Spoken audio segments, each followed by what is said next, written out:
We are tracking breaking news in Pasco tonight. We'll go to Austin Getz live on the scene right now.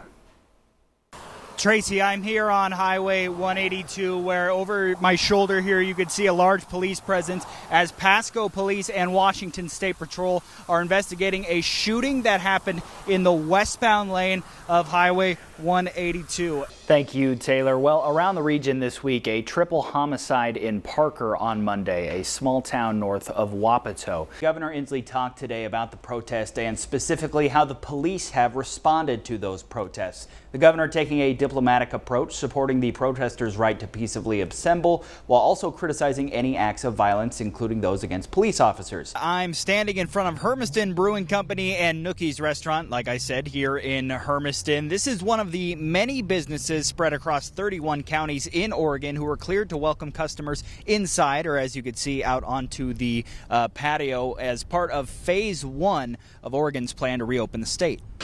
And in a safety alert this morning, the Pasco School District says a staff member at Robinson Elementary has tested positive for COVID-19. It is totally locked down, no traffic really coming through the westbound lanes. As you could see, and you could probably hear, traffic going eastbound is free. It's running open, but traffic again in the westbound lanes are blocked. And in more good news, essential businesses helping non-essential businesses. A popular food truck is doing just that. And here, an uplifting moment after a meeting between police and protesters in Nebraska on Wednesday. Officers and community members joined together to do the Cupid Shuffle at the site of the George Floyd Memorial in Lincoln. Now, I know we just started Phase 1 today, but looking ahead to Phase 2, that's when Oregon could see people returning to office buildings for more work there and also gatherings of up to 100 people. But first, Phase 1 has to last at least 21 days. Yesterday, President Trump said he'd spoken with the Floyd family while calling for an investigation into George's death. Also yesterday, the president clarifying what he meant in a tweet Thursday night that fueled outrage nationwide. In that tweet, the president referred to protesters as thugs, saying they were dishonoring George Floyd's memory. He also said, quote, "When the looting starts, the shooting starts." Twitter would then place a disclaimer on the president's tweet saying it violated their rules about glorifying violence. Yesterday morning, the president attempting to clarify what he meant, saying the only people who had a problem with the tweet are haters. President Trump also saying he didn't want anyone getting shot. That's what the expression meant. He also said yesterday the White House is working with George Floyd's family to help take care of them. It's an escape. For most people that play music, it's something that it gives them away from what's going on in real life. Dick Ward and his wife Rhonda run Music Unlimited, a music store and instrument repair shop just off of Jadwin Avenue in Richland. Private instructors work with them giving lessons, but other than that, it's just those two. We are the epitome of a mom and pop shop. The store started in 1983. Under a different owner, we took it over in 2011, and it's been my wife and I ever since. And now they are just one of many small businesses who are feeling the economic impact of the coronavirus. Scared to an extent, didn't really know what to expect. We're waiting for the other shoe to drop if it does. If they decide that we're going to be closed, then the government says we're closed, we're closed.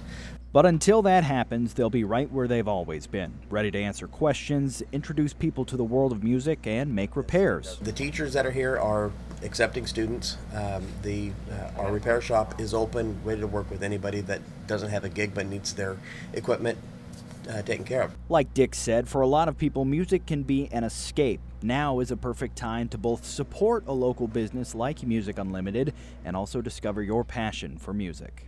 It would be a good time to do it. You have free time. You need to separate yourself from the other people and have your own personal space, and no better way to do it than with learning an instrument, or if you haven't played it in a while, picking it back up and playing it again. A symphony of car horns filling the air around the otherwise quiet stadiums across the Tri-Cities and across the state of Washington. That was the scene last night as the graduating class of 2020 got their moment. We know that distance learning could never replace the learning and other benefits that students get from attending school in person.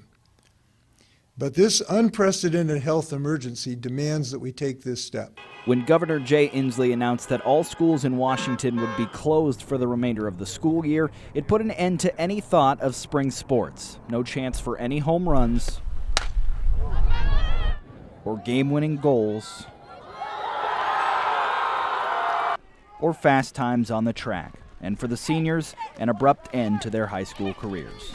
Athletes that didn't play fall, winter sports, I mean, this is their last ride. And then just to get it taken away like that, I think is extremely important to the athletes. However, a movement was started that gave that senior class one final night under the lights. Across the state, fields turned on their stadium lights at 8:20 at night, 2020 in military time, in honor of the graduating class who won't get to experience the last few months of their senior year.